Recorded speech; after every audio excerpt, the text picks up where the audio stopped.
Today, March 21st, Sunday, 3:10 p.m. Revival Leaders Group plus with CPF Youth. Brother Varaprasad Garu will share for some time what God has laid on his heart. Go ahead, sir. ప్రభు అయినటువంటి యేసుక్రీస్తు నామంలో ఈ conference లో మీ అందరికీ కూడా ప్రభు అయినటువంటి యేసుక్రీస్తు పేరిట వందనాలు చెల్లిస్తూ ఉన్నాను. మొదటిగా మనం ప్రార్థన చేసుకుని వాక్య భాగంలోకి మనం వెళదామండి. పరిశుద్ధుడ, ప్రేమ కలిగినటువంటి దేవా, నీ ఘనమైనటువంటి శ్రేష్టమైనటువంటి నామమునకు లెక్కలేనటువంటి స్థుతులు స్తోత్రములు చెల్లిస్తూ ఉన్నాను తండ్రి. పరిశుద్ధాత్మ దేవుడా తండ్రి, ఈ సమయాన్ని నీ చేతులకు అప్పజెప్తూ ఉన్నాను ప్రభా తండ్రి. నాయన, మాలో ఈ లోకంలో ఉన్నవాడి కంటే మాలో ఉన్నవాడు గొప్పవాడని నేను నమ్ముచూ ఉన్నాను తండ్రి. ప్రభా, ఈ దినమా నాకును మా అందరికీ ఇవ్వబోతున్న నీ వర్తమానమును బట్టి దేవా నీకే కృతజ్ఞతాస్థుతులు చెల్లిస్తూ ఉన్నాను ప్రభా. దేవా, మీరు చేస్తున్న సహాయంను బట్టి కూడా నీకే స్తోత్రములు చెల్లిస్తూ ప్రభా, మా అందరికీ కావలసిన వర్తమానమును మేము సరి చేసుకోవటానికి, మేము బలపరచబడటానికి, మేము నాయన ఓదార్చబడటానికి దేవా కావలసిన వర్తమానాన్ని దేవా మీరు అందిస్తున్నందుకు నీకు స్తోత్రములు చెల్లిస్తూ, సమస్తమైన మహిమ ఘనత ప్రభావములు తండ్రి మీరు ఒక్కరే పొందుకున్నామని యేసు అతి శ్రేష్టమైన నామంలో ప్రార్థన అడిగి వేడుకుంటున్నాం తండ్రి. ఆమేన్. ఆమేన్. Welcome Pastor Sunit from Uttar Pradesh. How is your wife, sir? Thank you, sir. How is sister, your wife? How is she doing? She is a little bit good. I went to hospital. Okay. And tomorrow I will go again for the checkup. Okay. More checkup. Okay. Yeah, సహోదరు గురించి ప్రార్థన చేయండి. ఆయన wife పాస్టమ్ గారు ఉత్తరప్రదేశ్ ప్రాంతంలో అనమాట. తనకు కొంచెం హెల్త్ బాగాలేదు. అందరూ మీ ప్రార్థనలో గుర్తుకు పెట్టుకోండి. ఓకే. సిస్టర్ పేరు what is her name? Okay, Varaprasad go head. యోబు గ్రంథము 28వ అధ్యాయము 5 నుంచి 7 వచనాలు మనం చదువుకుందామండి. యోబు గ్రంథము 28వ అధ్యాయం జోబ్ 25 5 to 7. భూమి నుండి ఆహారము పుట్టును, దాని లోపల భాగము అగ్నిమయమైనట్లుండును. దాని రాళ్ళు నీలి రత్నములకు స్థానము, దానిలో సువర్ణమయమైన రాళ్ళున్నవి. ఆ త్రోవ ఏ క్రూర పక్షికైనను తెలియదు, డేగ కన్నులు దానిని చూడలేదు. గర్వము గల క్రూర జంతువులు దానిని త్రొక్కలేదు. సింహము ఆ మార్గమున నడుగదు. రైసులా పరిశుద్ధాత్మ దేవుడు గ్రంథంలో 28వ అధ్యాయంలో ఒక శ్రేష్టమైనటువంటి ఒక స్థలము, ఒక మార్గం గురించి ప్రభు వారు సెలవిస్తూ ఉన్నారు. అదేమిటంటే ప్రభు వారు చెప్తూ ఉన్నారు, ఆ భూమి లోపల అది ఆహారం పుడుతుందట. ఆహారము పుట్టేటటువంటి ఆ స్థలము ఎలాగుంటదంటే అగ్నిమయమైనట్లు ఉంటదట. అక్కడ నీలి రత్నాలు ఉంటాయి. మామూలుగా భూమి మీద దొరికే కాదు, కానీ అవి నీలి రత్నములకు సువర్ణమైనటువంటి రాళ్ళు. ఆ త్రోవ ఏ క్రూర పక్షికి తెలియదు, డేగ కూడా ఎప్పుడు చూడలేదు. గర్వము గల క్రూర జంతువులు కూడా దానిని త్రొక్కలేదు ఈ రోజు వరకు. ఆ స్థలమునికి వెళ్ళటానికి వాటికి తెలివి లేదు. ఏంటి ఆ స్థలమని మనం గమనించినప్పుడు అదొక రహస్యమైన స్థలము, జ్ఞానమును అపార్థించుకునేది, జ్ఞానమును సంపాదించుకునేటటువంటి స్థలము. మనము ఏ స్థలములోనికి వెళ్తే దైవికమైన జ్ఞానముతో నింపబడతామో, ఏ స్థలాన్ని మనము ఏ స్థలానికి ఈ లోకంలో మనం విలువలిస్తే ఇవన్నీ ప్రభు మనకు అనుగ్రహిస్తాడు. ఆ స్థలమే ప్రార్థనా స్థలం. ప్రభు వారు సెలవిస్తూ ఉన్నారు, ఆ ప్రార్థనా స్థలం అంటే దేవునితో ఏకాంతంగా మనము గడపగలిగే ప్రాంతంలో ఉన్నట ఆహారము పుడుతుంది. అది అగ్నిమయమైనట్లుగా ఉంటదట. ఆ ప్రాంతం అంతా కూడా దహించి హెబ్రీయులకు రాసిన పత్రిక మనం చూసినప్పుడు 12వ అధ్యాయం 15వ వచనంలో దేవుడు దహించు అగ్ని అయి ఉన్నాడు. మనం దేవునితో ఏకాంతంగా గడుపుతూ ఉన్నప్పుడు, ఆ ఏకాంత ప్రదేశంలో మనము దేవునితో ముచ్చటిస్తూ ఉన్నప్పుడు, ఆ ప్రాంతమంతా ఎలాగ ఉంటదంటే అగ్నిమయమైనట్లుగా ఉంటది. దహించు అగ్ని వలె, అగ్ని బాప్తిజము చేత మనల్ని ఆయన నింపుతూ ఉంటాడు. మన ప్రాణాత్మ శరీరాలన్నీ అగ్నిమయంగా చేయబడుతూ ఉంటాయి. అగ్నిమయముగా చేయబడే ఆ ప్రాంతంలో ఆహారము పుడుతుంది. మనకు కావలసిన ప్రతి ఆహారము, మనుషులకు ఈ దినాన కావలసిన ఆహారము, శారీరక పరమైన ఆహారాన్ని కష్టపడి మనం సంపాదించుకుంటున్నాం. కానీ దైవికమైనటువంటి ఆహారమును మనము ఏ ప్రాంతంలో ఎక్కువగా సంపాదించుకుంటామంటే, ఈ దహించబడేటువంటి అగ్ని కలిగినటువంటి ప్రాంతంలోకి మనం వెళ్ళినప్పుడు జీవ జల నదులు పొర్లి పారుతూ ఉంటాయి మన జీవితంలోనికి. మనము దానిలో నుంచి ఎంత చేదుకున్నప్పటికీ కూడా ఆ జీవజనుల ఆ ఊట పారుతానే ఉంటది, పారుతా ఉంటది. దానిలో నుంచి ఎంత మందికి మనం పంచిపెట్టినా, ఎంత మందికి ఆ జ్ఞానాన్ని పంచినా కూడా ఇంకా ఆ లోటు అనేది తీరదు. అది నీలి రత్నాలకు స్థానమట. రాళ్ళున్నాయి. ఏ క్రూర పక్షి కూడా, ఏ యొక్క గర్వము గల క్రూర జంతువులను కూడా దాన్ని తాకలేవు. ఏ సాతాను శక్తులు కానీ, ఏ సాతానుడి యొక్క కుయుక్తులు కానీ ఏవి కూడా అక్కడ పనిచేయవు. ఎందుకంటే అంతటి దైవికమైన జ్ఞానము చేత ఆ ప్రాంతంలోనికి మనం వెళ్ళినప్పుడు ప్రభు మనల్ని నింపుతూ ఉంటాడు. ఆ యొక్క ఆ యొక్క ఒక మాట ఏమని ఉంటదంటే, మనం చూద్దాం చూడండి. యాకోబు రాసిన పత్రిక 3వ అధ్యాయము, యాకోబు రాసిన పత్రిక 3వ అధ్యాయము 17వ వచనాన్ని మనం గమనించినప్పుడు, జ్ఞానము మొట్టమొదట పవిత్రమైనది, తర్వాత సమాధానకరమైనది, మృదువైనది, సులభముగా లోబడినది, కనికరముతోనూ మంచి ఫలములతోనూ నిండుకొనది, పక్షపాతమైనను వేషధారణలైనది లేనిదైనది, నీతి ఫలము సమాధానము చేయు వారికి సమాధానమందు విత్తబడను. ఆ ఏకాంతమైన ప్రాంతంలోనికి దేవునితో ముచ్చటించడానికి వెళ్ళినప్పుడు, దేవునితో అన్యోన్య సహవాసము కలిగి జీవించడానికి వెళ్ళినప్పుడు, దేవుడిచ్చేటటువంటి అగ్ని అభిషేకాన్ని మనం పొందుకోవటానికి మనం వెళ్ళినప్పుడట, దేవుడు ఒక జ్ఞానముతో మనల్ని నింపుతూ ఉన్నాడట. అది ఎట్టి జ్ఞానము అంటే పైనుండి వచ్చే జ్ఞానము. అది పవిత్రమైనది, సమాధానకరమైనది, కనికరములతో కూడినది. అపోస్తలుడైన పౌలు గారు కొరింథీ సంఘానికి రాస్తూ కొన్ని మాటలు రాస్తూ ఉంటాడు. ఇది దెయ్యముల వంటి జ్ఞానము కాదు, ప్రకృతి సంబంధమైనటువంటి జ్ఞానము కాదు. జ్ఞానం ఏం చేస్తుందంటే మనిషిని ఉప్పొంగ చేస్తుంది. ఈ లోకములో మనుషులు సంపాదించుకున్నటువంటి జ్ఞానము, మనుషులు రాసినటువంటి, లోకము రాసినటువంటి పుస్తకాలను చదివి వాళ్ళు సంపాదించుకున్న జ్ఞానము చేత వారి జ్ఞానమును బట్టి వారు ఉప్పొంగుచున్నారు, వారు అతిశయపడుతున్నారు, వారు ఫలానా చెప్పుకుంటున్నారు. కానీ ప్రభు ఇచ్చేటువంటి జ్ఞానం ఏం చేస్తుందట, సులభముగా లోబడుతుంది, సమాధానకరంగా ఉంటది. అది ఇంకొకటి చెప్తున్నాడు, అది పవిత్రమైనటువంటి జ్ఞానము, చాలా పవిత్రమైనటువంటి జ్ఞానము. ఇలాంటి జ్ఞానము చేత మనల్ని ప్రభువు నింపుతూ ఉంటాడు. ఇలాంటి జ్ఞానము చేత అపోస్తలుడైన పౌలు నింపబడటానికి లోకములో తనకున్న ఆస్తిని, తనకు ధర్మశాస్త్ర సంబంధమైనటువంటి అనేకమైన విధుల నుంచి పెంటగా ఎంచుకొని, ఎందుకు క్రీస్తు నిమిత్తము శ్రమలు సహించడానికి కూడా ఆయన ఇష్టపడ్డాడు అంటే, ప్రభు చెప్తూ ఉన్నాడు ఇలాంటి శ్రేష్టమైన జ్ఞానము నిమిత్తము ఆయన ఏం చేయబడ్డాడట, ప్రైజ్ లార్డ్, సమస్తాన్ని పెంటగా ఎంచుకున్నాడు, సమస్తాన్ని నష్టముగా ఎంచుకున్నాడు.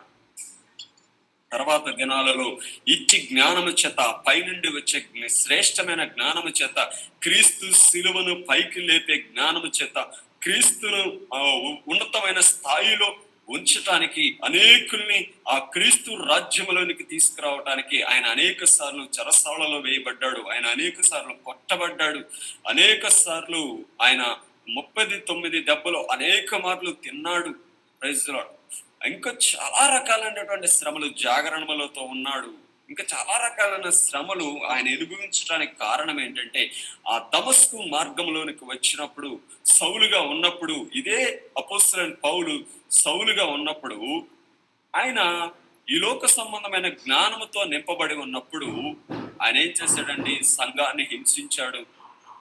ఆ ఆ యొక్క అప్పటి కాలంలో ఉన్నటువంటి శిష్యులైన స్టెఫన్ లాంటి వాళ్ళని హతసాక్షులుగా చేశాడు. కానీ ఎప్పుడైతే ఆ దమస్కు మార్గంలో ప్రభు అయినటువంటి క్రీస్తు వారు ఆ యొక్క అపోస్తలుడైన పౌలుని దర్శించారో, అప్పుడు ఆ యుగ ఆయన కనులు మూసివేయబడ్డాయి.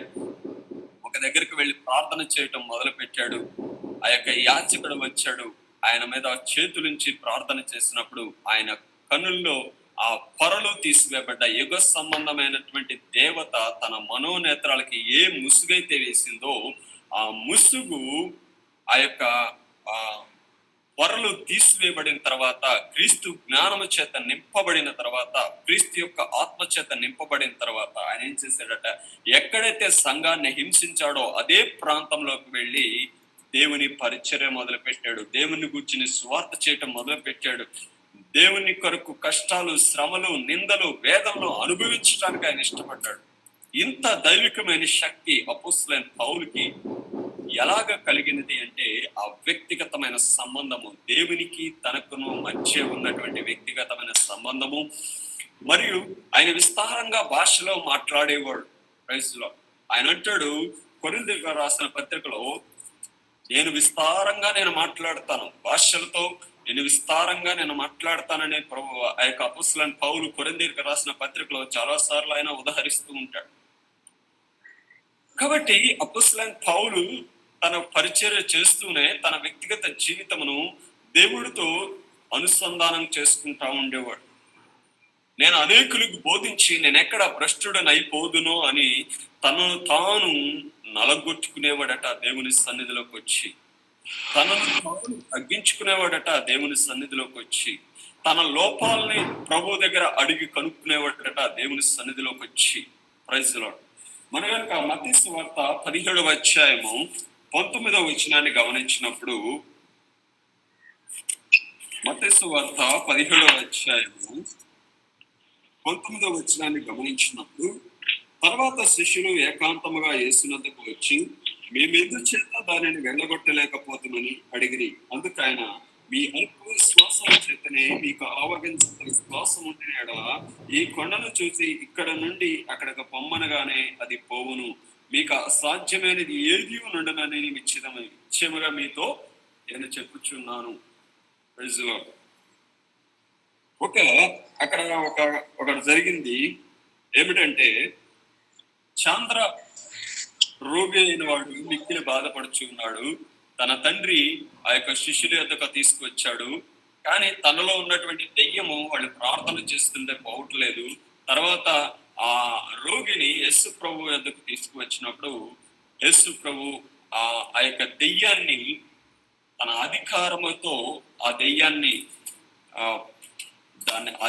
వదలకొచ్చినప్పుడు అది వెళ్ళిపోయింది. కానీ శిష్యులు ఎప్పుడు అడిగారంటే, బహిరంగంగా అడగలేదు, కానీ ఏకాంత ప్రదేశంలోనికి వెళ్ళినప్పుడు వారిలో ఉన్నటువంటి బలహీనత ఏంటో, వారు ఎందుకు ఆ కార్యము చేయలేకపోయారో, వారు ఆ యొక్క ఆ బలహీనత, వాళ్ళలో ఉన్న బలహీనత ఏంటో శిష్యులు తెలుసుకోవడానికి ఏకాంతంగా వెళ్ళి అడిగినప్పుడు ప్రభువారు చెప్తూ ఉన్నాడు, మీలో ఉన్న అల్ప విశ్వాసము చేతనే మీరేం చెప్పారో ఈ కార్యాలను మీరు చేయలేకపోయారు. ప్రైజ్లో ఏకాంతముగా దేవునితో గడుపుతూ ఉన్నప్పుడు ఈ లోకము ఎన్నో రకాలైనటువంటి బలహీనతలు నీలో చూపిస్తుంది. కానీ నువ్వు ఆ విధంగా ఉండలేదు, ఈ విధంగా ఉండలేదు, ఈ విధంగా చేయలేదు, ఆ విధంగా చేయలేదు. నువ్వు నీతి కార్యములు చేస్తున్నప్పటికీ నీలో అనేక రకాలైనటువంటి బలహీనతలను లోకము చూపిస్తుంది, కానీ సంఘము చూపిస్తుంది. కానీ నీలో ఉన్నటువంటి నిజమైనటువంటి బలహీనత, ప్రభు సేవను శక్తివంతంగా చేయలేనటువంటి బలహీనతను, ప్రభు యొక్క సేవను క్షమాభివృద్ధిగా నువ్వు చేయలేకపోవటానికి ప్రధానమైనటువంటి బలహీనతలను ప్రభువు వ్యక్తిగత ప్రార్థనలో, వ్యక్తిగత సంబంధం కలిగి ఉన్నప్పుడు ప్రభువు నీకు కనపరుస్తూ ఉంటాడు. అందుకనే వ్యక్తిగతమైన సంబంధం ఎందుకు మనము దేవునితో కలిగి జీవించాలి, అదేవిధంగా భాషలను నేను ఎందుకు వ్యక్తిగతంగా ఎక్కువ సమయము దేవునితో మాట్లాడాలి అంటే, ప్రభు సేవకు నాకును ప్రభువుకు మధ్య ఎక్కడైతే సంబంధం కోల్పోతా ఉన్నదో ఆ యొక్క వ్యక్తిగత బలహీనతలను ప్రభు నీకు బయలుపరుస్తూ ఉంటాడు. ఈ యొక్క అపోస్తలుడైన పౌలు ముమ్మారుగా ఒక బలహీనత కొరకు ప్రార్థన చేస్తూ ఉన్నాడట ప్రభు దగ్గరికి వెళ్ళి. అది సంఘములకు తెలియవచ్చు, తెలియకపోవచ్చు, కానీ ఆయన ఏం చేస్తున్నాడట, అనుదినము ప్రార్థన చేస్తూ ముమ్మారు ప్రార్థన చేశాడయ్యా, ప్రభువా నాలో ఉన్న బలహీనతను నువ్వు తీసివేయి, ఈ బలహీనత నాలో ఉండే నేను పరిచర్య చేయలేకపోతూ ఉన్నాను, లేకపోతే సేవ చేయలేకపోతా ఉన్నాను, లేకపోతే సంఘానికి నేను ఈ విధంగా ఉన్నాను అని అపోస్తలుడైన పౌలు ముమ్మారు ప్రార్థన చేశాడట. కానీ ఆ వ్యక్తిగతమైనటువంటి ప్రార్థనలకు ప్రభువుకి వచ్చే ఆ యొక్క అపోస్తలుడైన పౌలుకి ప్రభు దగ్గర నుంచి వచ్చే జవాబు ఏంటంటే, నా కృప నీకు చాలు, ఈ బలహీనత నీ యొద్ద నుంచి తీసివేయబడదు, కానీ ఎప్పుడైతే నువ్వు బలహీనతలో ఉంటావో అప్పుడే నేను బలవంతుడిని నేను చేస్తాను అని ప్రభు వారి దగ్గర నుంచి జవాబు వచ్చిందట. ఇది ఎప్పుడు వచ్చింది అంటే, వ్యక్తిగతమైనటువంటి కౌంటర్ దేవునితో కలిగి జీవిస్తా ఉన్నప్పుడు. ఈనాడు మన జీవితాల్లో మనం ఎక్కడ, మన పరిచర్యలు ఎక్కడ ఆగిపోతా ఉన్నాయో, దేవుడు ఆశించే శక్తివంతమైనటువంటి పరిచర్య మనలో నుంచి రాలేకపోవటానికి దహించు అగ్ని వంటి దేవుడు అంటున్నాడు, యేసు ప్రభువు వారు అంటున్నాడు, నాకంచును మీరు గొప్ప కార్యములు చేస్తారు, నా నామంలో మీరు గొప్ప కార్యాలు చేస్తారు, నేను ఈ లోకంలో నుంచి వెళ్ళిపోయిన తర్వాత మిమ్మల్ని అనాథులుగా నేను విడవను, నేనేం చేస్తాను, ఈ లోకంలోకి ఆదరణకర్త అయిన ఆత్మను మీకు ఇస్తా ఉన్నాను, ఆదరణకర్త అయిన ఆత్మ ఏం చేస్తుందంటే నాకంటేను మీ చేత గొప్ప కార్యాలను చేయిస్తుంది అని ప్రభు వారు వాగ్దానం చేశారు. అదేవిధంగా ప్రభు వారి కంటే అపోస్తలులు గొప్ప కార్యాలు చేశారు. ఎందుకంటే వ్యక్తిగతంగా దేవునితో ఎక్కువ సాన్నిహిత్యాన్ని వాళ్ళు కలిగి జీవించడానికి ఎక్కువగా ఇష్టపడ్డారు. ఎందుకంటే మనము 6వ అధ్యాయం కనుక వెళ్ళినట్లయితే అక్కడ సంఘము విస్తరించబడుతూ ఉన్నప్పుడు, సంఘము విస్తరించబడే ప్రాంతాలలో వారికి ఏమొచ్చింది, గ్రీకు దేశస్థులకు యూదులకు మధ్య విభేదాలు వచ్చినాయి. ఎక్కడంటే ఆహారము పంచే చోట్ల వాళ్ళకి విభేదాలు వచ్చినప్పుడు అపోస్తలులు ఏమంటున్నారంటే, మేము దేవునితో వ్యక్తిగతమైన సంబంధాన్ని, ప్రార్థనలోను వాక్యములోను వ్యక్తిగతమైన సంబంధాన్ని కలిగి ఉండకపోతే సంఘాన్ని దేవుడు ఆశించేటటువంటి స్థాయిలో మేము సంఘాన్ని బోధ చేయలేము. కాబట్టి వీరి కొరకు మేమేం చేస్తాము, కొంతమందిని ఏర్పరుస్తామని వారు కొంతమందిని ఏర్పరిచి ఆ యొక్క వివాదము పరిష్కరించబడే విధంగా పెద్దల్ని వాళ్ళు నిర్ణయిస్తారు.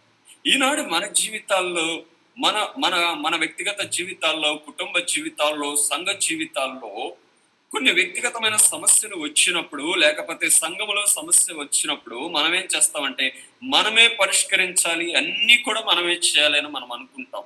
కానీ ప్రభు వారు అంటున్నాడు, ప్రభు సన్నిధిలోకి వెళ్ళి, ప్రభువా ఈ సమస్య వచ్చింది, దీని కొరకు మనం ఏం చేయాలన్నప్పుడు ప్రభు ఏం చేస్తాడు, కావలసిన మరలా అలాంటి బలహీనత సంఘంలో చోటు చేసుకోకుండా, వ్యక్తిగత జీవితంలో బలహీనత రాకుండా, కుటుంబ జీవితంలో మరలా అలాంటి పరిస్థితులు రాకుండా ప్రభు ఒక మంచి సలహానిస్తాడు.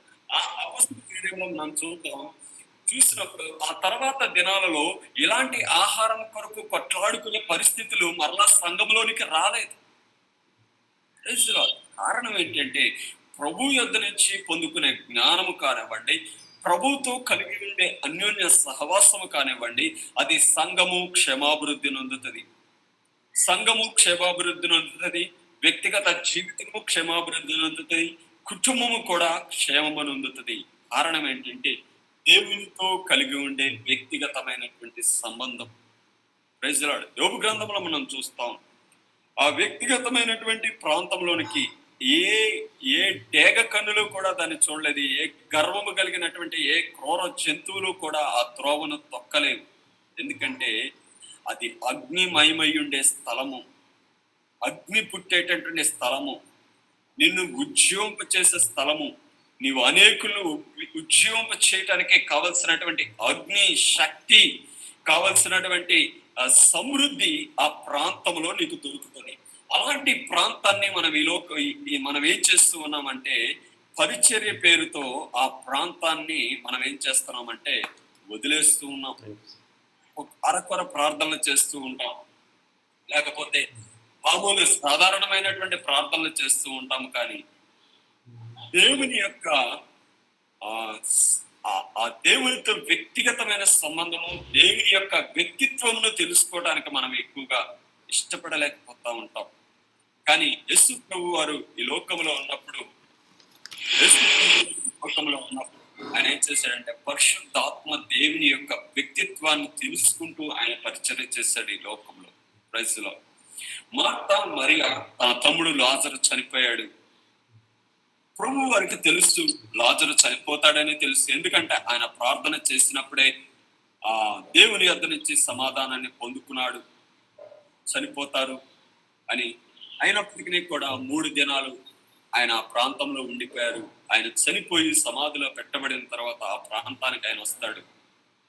వచ్చినప్పుడు వాళ్ళలో ఉన్న విశ్వాసాన్ని గమనించడం కోసం పరిశుద్ధాత్మ దేవుడు కార్యం చేస్తాడు. అప్పుడు యేసు ప్రభు వారు వాళ్ళకున్న అవిశ్వాసాన్ని కానీ, అక్కడ ఆ గొల్లు పెడుతున్నటువంటి, కలవరపడుతున్నటువంటి ఆ ప్రాంతాన్ని చూసి ఆత్మలో ఏం చేస్తాడట, మూలుగుతాడు. ఆత్మలో ములుగుతాడు. యేసు ప్రభువులో ఉండి మూలిగేది ఎవరంటే, యాక్చువల్గా రక్త మాంసములలో కుమారుడైతే ఉన్నాడు, కానీ కుమారుడిలో నిక్షిప్తమైనటువంటి ఆత్మ ఏం చేస్తుందట, ఆ ప్రాంతంలో ఉన్న పరిస్థితుల కొరకు మూలుగుతూ ఉన్నది. పరిస్థితిలో ఈ దినాలలో ప్రభు మనతో కూడా మాట్లాడుతూ ఉన్నాడు. ఈ దినాలలో మాట్లాడుతూ ఉన్నాడు. వ్యక్తిగతమైన సంబంధమును దేవునితో మనం కలిగి జీవిస్తా ఉన్నప్పుడు, వ్యక్తిగతమైన సాన్నిహిత్యము, లేకపోతే ఈ లోకంలో శక్తివంతమైనటువంటి పరిశుద్ధాత్మ దేవునికి ఇష్టమైనటువంటి పరిశుద్ధాత్మ దేవునికి ఆనందమును కలుగచేసే, క్షమాభివృద్ధిని కలుగచేసే పరిచర్యలో మనం ఈ లోకంలో చేసినప్పుడు, కొన్ని ప్రాంతాలకు మనం వెళ్ళినప్పుడు మన పక్షంగా మనకు అక్కడ ఉన్నటువంటి పరిస్థితులు మనకు తెలియకపోవచ్చు. ఆ కుటుంబం కానీ, ఆ సంఘము కానీ, ఆ వ్యక్తి కానీ ఎందుకొరకు ఏడుస్తున్నాడు, ఎందుకొరకు కలవర పడుతున్నాడు, ఎందుకొరకు ఏ విధమైన పరిస్థితుల్లో ఉన్నారో మనకు తెలియదు. కానీ నీలో ఉండే ఆత్మ, మనలో బలవంతుడైనటువంటి ఆత్మ ఉన్నది, సర్వభౌమాధికారైనటువంటి ఆత్మ ఉన్నది, సర్వశక్తి కలిగినటువంటి నామము అనే పేరు కలిగినటువంటి ఆదరణకర్త అయిన ఆత్మ మనలో ఉన్నది. కాబట్టి ఆ ఆత్మ మనలో ఉండి ఏం చేస్తుందంటే, విజ్ఞాపన చేయటానికి ఇష్టపడుతూ ఉంటది. అది మూలుగుతుంటది లోపల. ఎవరి కొరకు అంటే, ఆ యొక్క నువ్వు ఏ ప్రాంతంలోకి వెళ్ళావో ఆ ప్రాంతంలో ఉన్నటువంటి వ్యక్తి కొరకు, ఆ పరిస్థితుల కొరకు మూలుగటం మొదలుపెట్టు. అట్టి విధమైనటువంటి ప్రార్థన జీవితాన్ని, అట్టి ప్రార్థన ఆశను మనం కలిగి జీవించాలని ప్రభువు ఆశపడుతూ ఉన్నాడు. ఇలాంటి అనుభవాలు ఒకవేళ మనకు లేవేమో, కానీ ప్రభువు ప్రోత్సహిస్తున్నాడు. ఇలాంటి అనుభవంలోకి నిన్ను తీసుకువెళ్ళటానికి నేను ఇష్టపడుతూ ఉన్నాను. నువ్వు నాతో వ్యక్తిగతమైన సంబంధాన్ని కలిగి జీవించడానికి నీవు ఇష్టపడుతువా అని ప్రభువు ఈ దినాన మనల్ని అడుగుతూ ఉన్నాడు. యాకోబు కూడా ఒక దినాన తను మోసంతో సంపాదించిన సమస్తమైన ఆస్తిని ముందు పంపించాడు. తను ఏకాకిగా మిగిలిపోయాడు. వ్యక్తిగతమైన సంబంధమును దేవునితో కలిగి జీవించాడు. అప్పటి వరకు కలిగి ఉన్న మోసయుక్తమైనటువంటి జీవితంలో ప్రభు సన్నిధిలో ఒప్పుకున్నాడు. దేవునితో పోరాడాడు. ప్రైజ్లో దేవునితో పోరాడి ఏం చేయబడ్డాడంటే గెలిచాడు. తర్వాత మనం చూసినప్పుడు ప్రైజ్లో తను ఎంతగానో ఆశీర్వదించబడ్డాడు. అంతకంటే ముందుగా ఆ పెనుయేలు అనే స్థలమునకు వెళ్ళినప్పుడు, అక్కడ ఒక రాయి తీసుకొని తను పండుకుంటూ ఉన్నప్పుడు ఆయన ఒక కళను చూస్తాడు. మా దేవదూతలు పైకి కిందకి తిరగటం చూసినప్పుడు అక్కడ ఒక నిబంధన చేస్తాడు.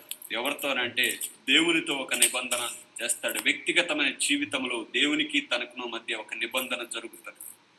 ఈ దినాల్లో మనం ఏం చేయాలంటే, దేవునితో కొన్ని వ్యక్తిగతమైన నిబంధనలో మనము కొనసాగించబడాలి. ప్రభువా, పరిస్థితులు ఏమైనాను సరే, పరిస్థితులు ఎలాగొన్నా సరే, ఆ కుటుంబ పరిస్థితులు కానివ్వండి, సంఘ పరిస్థితులు కానివ్వండి, లేకపోతే వ్యక్తిగతమైన పరిస్థితులు కానివ్వండి, ఆరోగ్యపరమైనటువంటి పరిస్థితులు కానివ్వండి, ప్రభువా నీతో కొంత సమయం నేను వ్యక్తిగతంగా గడుపుతాను. అది పగలు కావచ్చు, రాత్రి కావచ్చు, ఏ సమయం అంటే ఆ సమయంలో కొంత సమయం ప్రభుతో మన వ్యక్తిగత జీవితంలో గడిపినప్పుడు ఇజ్రాయేలుని, యాకోబుని ఇజ్రాయేలుగా చేసినట్లుగా ప్రభు మనల్ని కూడా ఆశీర్వదిస్తాడు. Praise Lord. ఆయన ఆశీర్వదించడానికి ఇష్టపడుతూ ఉన్నాడు. ఆయన ఆశీర్వదించడానికి ఆయన ఏం చేస్తా ఉన్నాడు? మన పట్ల ఆశ కలిగి జీవిస్తా ఉన్నాడు. Praise Lord. మనం మరలా గమనించినప్పుడు ఈ లోకంలోనికి మనం వచ్చాం.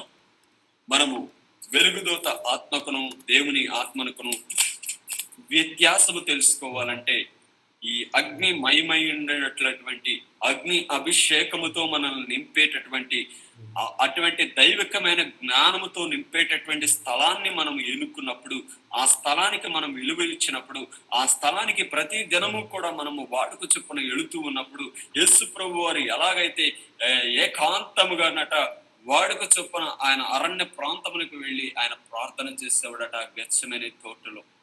కాబట్టి ఆయన యొక్క మరణము రివీల్ చేయబడింది తనకి. తను ఎందుకు ఈ లోకానికి వచ్చాడు, తను ఏం చేయబోతా ఉన్నాడు అనేది అన్ని విషయాలు తండ్రి వద్ద నుంచి తను పొందుకున్నాడు.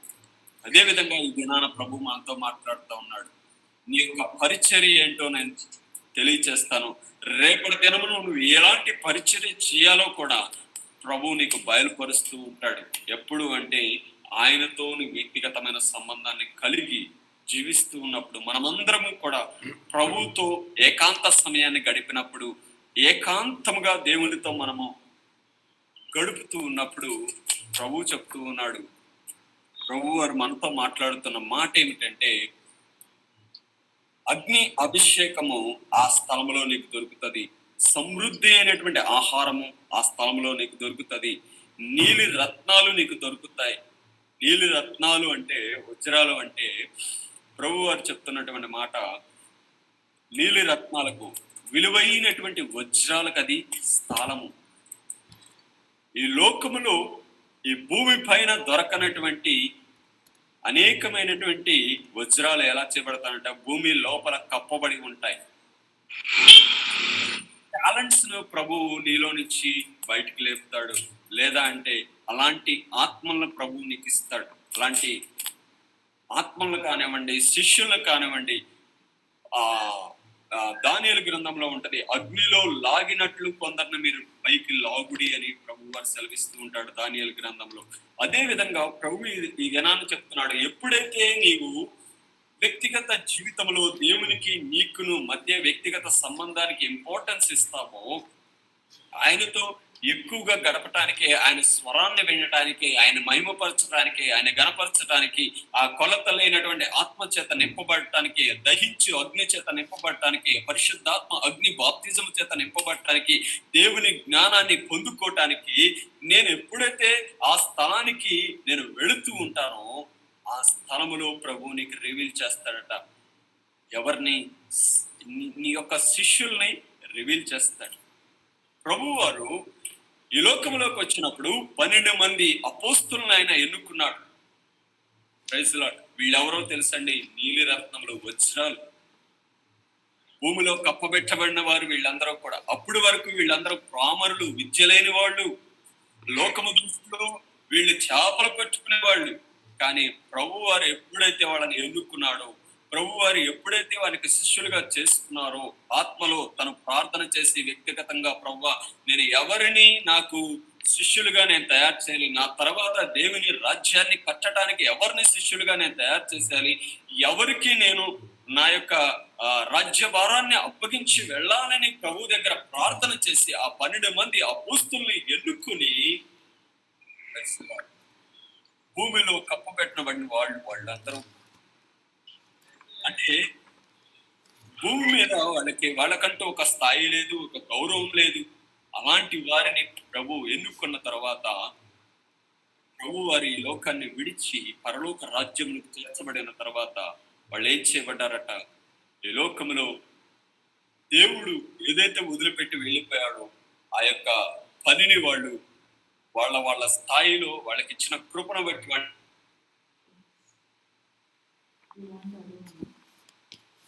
Bring it.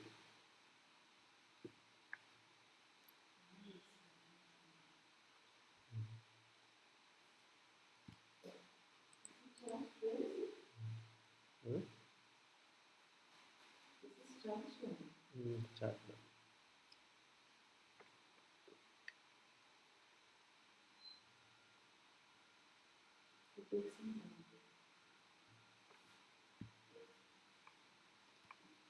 It will go again.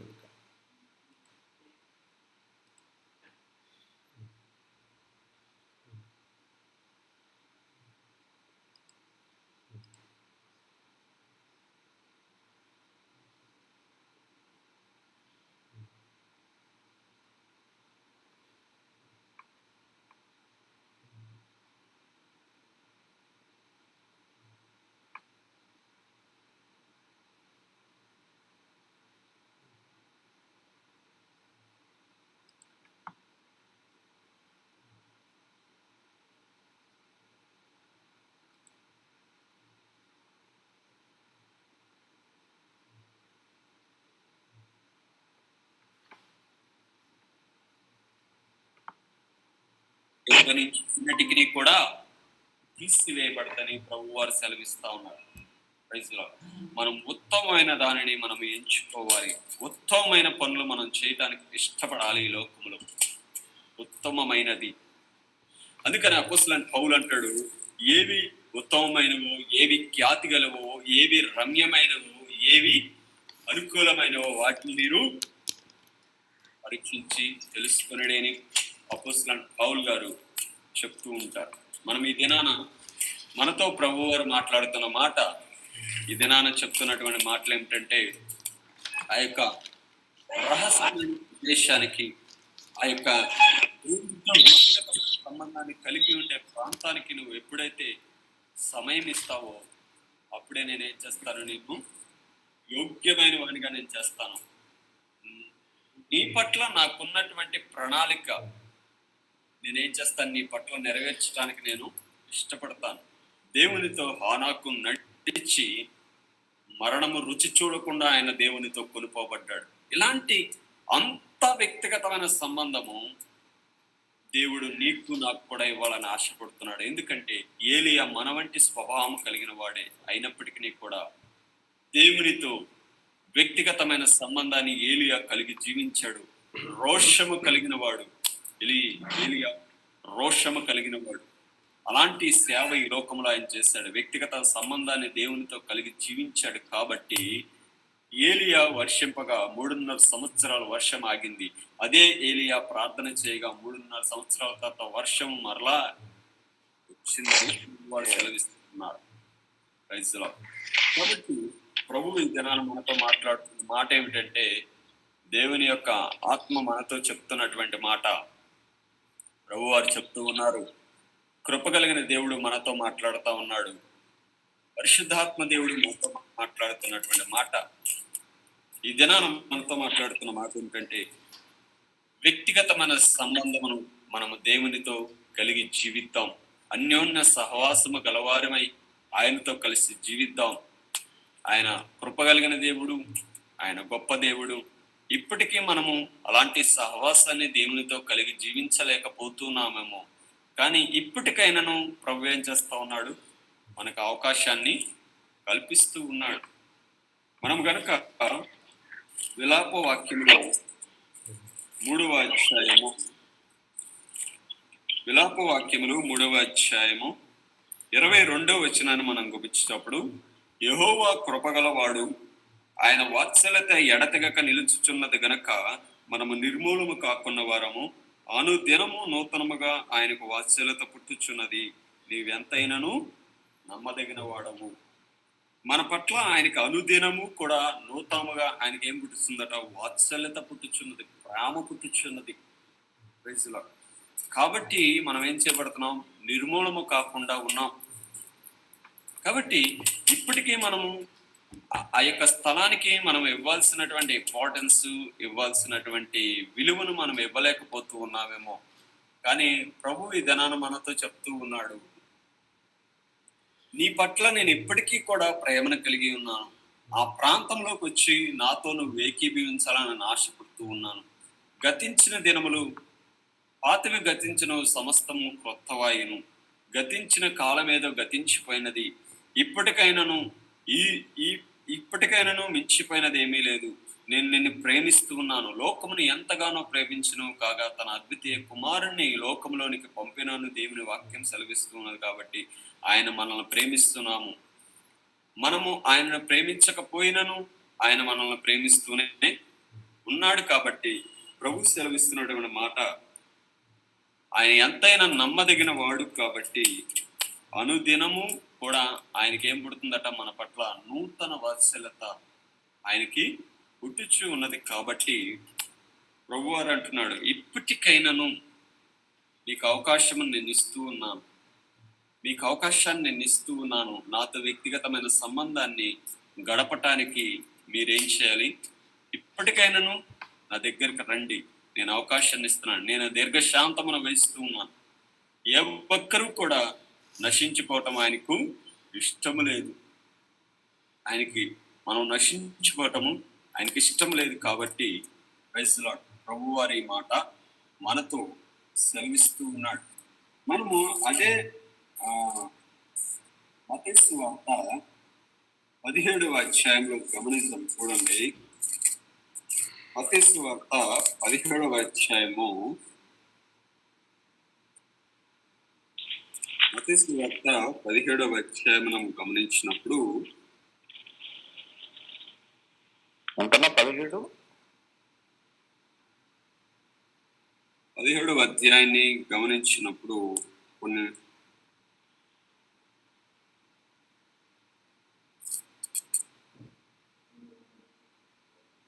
అక్కడ ఒక మాట ఉంటది. ఏమనంటే,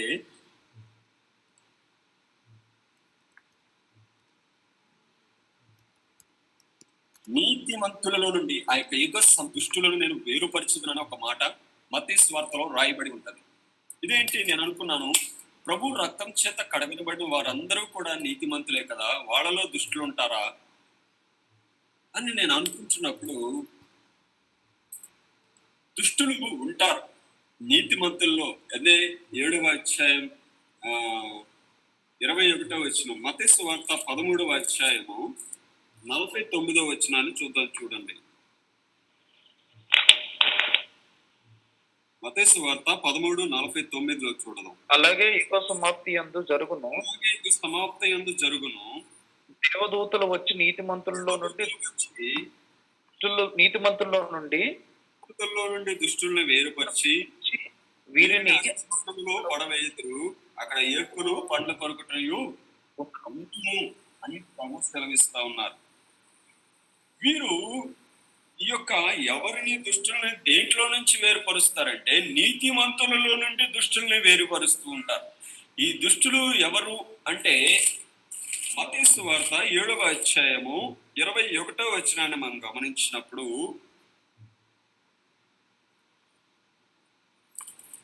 మత్తయి సువార్త 7వ అధ్యాయము 21వ వచనాన్ని గమనించినప్పుడు, ప్రభువా ప్రభువా అని పిలిచేవాడు ప్రతివాడు పరలోక రాజ్యంలో ప్రవేశింపడ కానీ పరలోకమందున్న నా తండ్రి చిత్తమును చేయువాడే ప్రవేశించును అని దేవుని యొక్క వాక్యము మనకు సెలవిస్తూ ఉన్నది.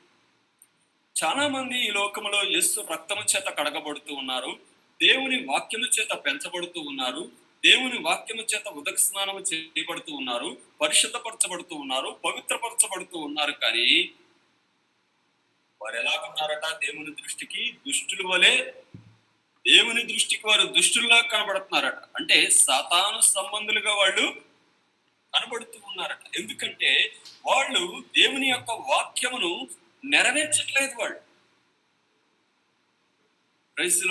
దేవుని వాక్యమును నెరవేర్చిన బడలని వారుగా వాళ్ళు ఉన్నారు.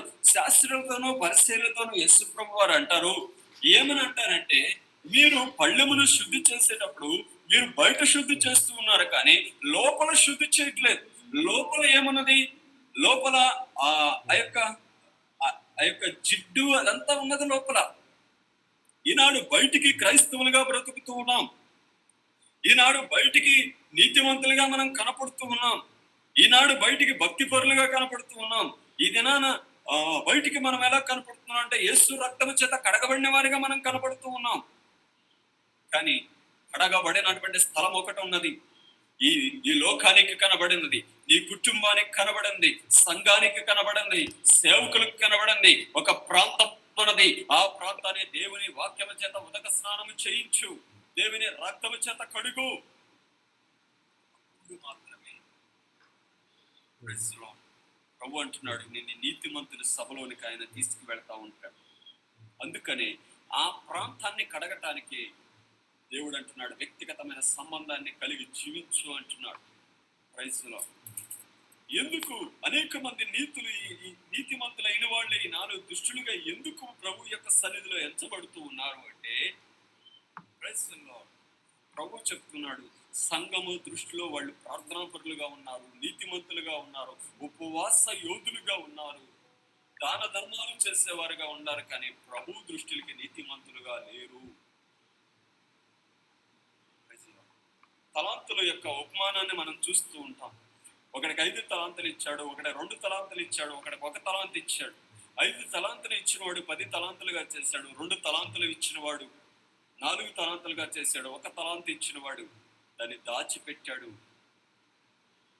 ఇంకా యజమానుడి మీదే పితరులు చెప్తున్నాడు, నీకున్న టాలెంట్స్ ని దేవుని కొరకు నువ్వు వాడుతూ ఉన్నావా? నీకు ఏదైతే టాలెంట్ ఇవ్వబడిందో ఆ టాలెంట్ దేవుని కొరకు నువ్వు వాడు. సజీవ యాగముగా దేవునికి నా యొక్క శరీరాన్ని అర్పణగా ఇవ్వాలి అంటే ప్రభు చెప్తున్నటువంటి మాట, ప్రభు మాట్లాడుతున్న మాట, ప్రభు అంటున్నటువంటి మాట, ప్రభు చెప్తున్నటువంటి మాట ఏమని మాట్లాడుతూ ఉన్నారంటే, ఆయన ఈ దినాను ప్రభు వారు మనతో మాట్లాడుతున్న మాట, కృప కలిగిన దేవుడు మనతో మాట్లాడుతున్న మాటే ఏమని అంటే, వ్యక్తిగతమైన సంబంధాన్ని ప్రభుతో మనం కలిగి జీవించలేకపోవట చేతే మనుషులకు కనబడలేనటువంటి అనేక ప్రాంతాల్లో మనం ఏం చేయబడతా ఉన్నాం, సరిచేసుకోలేకపోతా ఉన్నాం. లేకపోతే సేవకులు సరిచేసినప్పుడు, లేకపోతే కుటుంబంలో ఉన్న పెద్దలు మనల్ని సరిచేయాలని ఆశపడుతూ ఉన్నప్పుడు మనం వాళ్ళకి విధేయత చూపించలేకపోతూ ఉన్నాం. ఒకవేళ ఆ ప్రాంతంలోనే మనం దుష్టులుగా, దేవునికి అయిష్టులుగా మార్చబడుతూ ఉన్నామేమో. మన యొక్క మార్గము దేవుని దృష్టికి అయాసకరముగా ఉన్నదేమో. మనల్ని మనం పరిశోధించుకోవాల్సినటువంటి ప్రాంతానికి మనం వెళ్ళినట్లయితే ప్రభు మనతో మాట్లాడతారు. శిష్యులు వెళ్ళారు ఏకాంత ప్రదేశానికి, అయ్యా మేము ఎందుకు చేత ఈ దెయ్యాలను వదలగొట్టలేదంటే అల్ప విశ్వాసము చేతనే అన్నప్పుడు, ఆ తర్వాత దినాలలో వారు చేసినటువంటి ప్రార్థన ఏంటంటే, ప్రభువుని అడిగినటువంటి ఆ విషయం ఏంటంటే, ప్రభువా మాలో విశ్వాసము అధికమవునట్లుగా ప్రభువా మా కొరకు ప్రార్థన చేయండి అని ప్రభు వారిని అడిగారు. ఒకవేళ నువ్వు బలహీనతలను తొలగించుకోలేకపోతున్నావేమో, దేవునికి నీకును మధ్యలో ఉన్నటువంటి అనేకమైన ప్రాంతాల్లో బలహీనతలో నీవు ఇంకను తొలగించుకోలేని పరిస్థితుల్లో ఉన్నట్లయితే ప్రభు చెప్తూ ఉన్నాడు, నాతో వ్యక్తిగతమైన సంబంధంలోనికి నువ్వు వచ్చినట్లయితే నేను క్షమించలేనటువంటి పాపము ఏది కూడా లేదు. నేను నీ యొక్క బలహీనత ఏదైనా సరే ఆ బలహీనతను తొలగించే దేవుడని నేనే. ఆ బలహీనతను తొలగించుకోవటానికి కావలసినటువంటి మార్గాలను చూపించే దేవుడని నేనే. ఒకవేళ నువ్వు ఒకవేళ అదే బలహీనతలో నువ్వు ఉన్నట్లయితే ఆ బలహీనతను ఎలాగ జయించాలో, దేవుని కృప ఆ ప్రాంతంలో ఏ విధంగా దిగబోతున్నదో కావలసిన సమాధానాన్ని ప్రభువు నీకు ఇవ్వబోతూ ఉన్నాడు. అని ప్రభు చెప్తున్నటువంటి మాట, ప్రభు వారు చెప్తున్నటువంటి మాట, ఏ ప్రాంతంలో అయితే అభిషేకం దొరుకుతుందో, ఏ ప్రాంతంలోకి వెళితే నీకు సమృద్ధి అయినటువంటి జీవాహారం దొరుకుతుందో, ఏ ప్రాంతంలోకి వెళితే నీ తర్వాత పరిచర్యను బహుబలంగా తయారు చేయబట్టడానికి కావాల్సిన శిష్యులను ప్రభు నీకు ఇస్తాడు. ప్రభు యొక్క కార్యము నీలో విడుదల చేయబడుతుంది. అదేవిధంగా ప్రభువు నీ ద్వారా మహిమపరచబడతాడు. ప్రభువు నీ ద్వారా ఉజ్జీవ కార్యాలు చేస్తాడు. ప్రభువు నీ ద్వారా గొప్ప కార్యాలు చేయాలని ఆశపడుతూ ఉన్నాడు. కానీ ఆయన ఆశ ఏంటంటే ఒక్కటే, ఆయనతో నువ్వు ఏకీభవించి ఆ రహస్య స్థలములో ఆయనతో కలిసి ఏకీభవించాలని ఆయన ఇష్టపడుతూ ఉన్నాడు. దేవుడి యొక్క వాక్యమును దీవించునుగాక.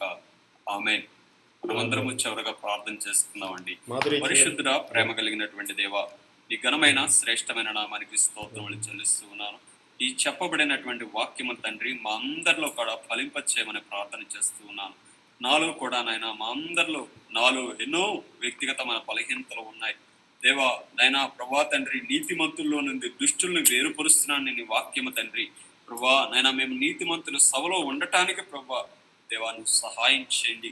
మేము ఏ ప్రాంతంలో తండ్రి నీకు ఆయాసకరమైన మార్గంలో ఉండామో ఆ ప్రాంతాలను గుర్తించడానికి కావాల్సిన యోగ్యత, కావలసినటువంటి కృపదేవ మీరు అనుగ్రహించండి. మీతో అనుదినము వ్యక్తిగతమైన సంబంధాన్ని కలిగి జీవించగలిగే కృప దేవ ప్రతి నిత్యము కూడా నీ రక్త ప్రోక్షణ చేసుకోవడానికి, ప్రతి నిత్యము నాయన నీ వాక్యము చేత ఉదక స్నానము చేయబట్టడానికి ఆ పైనుండి వచ్చే జ్ఞానాన్ని మేము పొందుకొని తండ్రి దేవా ఈ లోకంలో ఉన్నటువంటి వెలుగుదూత ఆత్మ నాయన మమ్మల్ని మోసపరచకుండా దేవా మేము నాయన దేవా పరిశుద్ధ ఆత్మచేత అనుదినము కూడా మండించబడటానికి దేవా కృప అనుగ్రహించుకొని సమస్తమైన మహిమ ఘనత ప్రభావాలు తండ్రి మీరు ఒక్కరే పొందుకొనమని యేసు నామములో ప్రార్థన అడిగి వేడుకుంటున్నాం తండ్రి. ఆమేన్. హల్లెలూయా. Hallelujah. Please wait, okay? Now second message starts. Very well done, Brother Varaprasad. Now starting Amen. Hallelujah. yeah, just wait, Pastor Sunit. You are going to hear the most very important message. Already brother has shared. Now let us go more in depth about that, okay? For our Christian lives, whether just for being believers or Christians or servants of God or leaders in the kingdom of God, this is the most pivotal, most important message. So please don't miss it. Have patience, ఓపిక, దీర్ఘశాంతం కలిగి ఉండండి. So Varaprasad అన్న starting మంచి వాక్యం ఆయన share చేస్తున్నారు. Some word I understand those words in English, but not other words. Understanding. Yes, I can understand. That's why I try to communicate in English also. Brother shared completely in Telugu, so I'll try to communicate in English also. Okay, I think all are familiar with English only. I mean, they are able to understand English. Both in English and Telugu, I'll try to understand. Just within few seconds, the second message will start. I appreciate Brother Varaprasad for starting with Job 28:5 onwards. This is a scriptural portion often quoted by Pastor Benny Hinn. What Brother Varaprasad has shared. Job 28:5-7. This scriptural portion often quoted by Pastor Benny Hinn. Okay, where the vultures, there is a place where even the vultures cannot go, even the lions they cannot read. There is a place that is called the secret place. Okay, in that secret place we spend our time with God. That is the message, and beautifully shared before appointing apostles, 12 apostles. Jesus all night he prayed. He spent time alone with God in that secret place. In every pivotal time, in every crucial time, before taking any crucial decision, Jesus used to spend time alone with God in the secret place. Okay, so that is the finally he came to that conclusion. Even Jacob, okay, little correction is that place was not the Peniel, that was Bethel. First he was going to Laban's place. He was fleeing from his brother Esau's fury because he cheated his brother. So at the advice of his father and mother, he was going on that at Genesis 28 chapter. At that night he was alone, and he took that rock, stone, as a pillow, and he slept that night. There he had encounter with God. So he was alone with God. The principle here is he was alone with God. So he was seeing the ladder to heaven, angels ascending and descending, and God was there at the end of, at the peak of that ladder. Ascending and descending means those angels were taking our prayer requests, we can say. Okay, first ascending, next descending. They're taking our prayer requests to God and they're bringing the answers. That is one thing. That is the heavenly visitation. That is called. That's why he called that place Bethel. There are so many churches are there. Bethel churches, Bethel group of churches, Bethel ministries. Okay, and in Genesis 32, 20 to 24 onwards. So he was alone with, in that night he was alone. He sends his wives and his children and his cattle and his workers first, and he was alone. And that at that night he had a wrestling match with an angel of God. Okay, even that angel was unable to defeat Jacob. Jacob that was strong, and the angel struck his gutini, emuka gutini, tuntini. He struck and he became paralyzed, or no, he had that appointment. Peniel, that place is called Peniel. Okay, so he was alone. Principle there is he was alone with God. So a very wonderful message shared with a lot of insights by Brother Varprasad. And there we get the wisdom of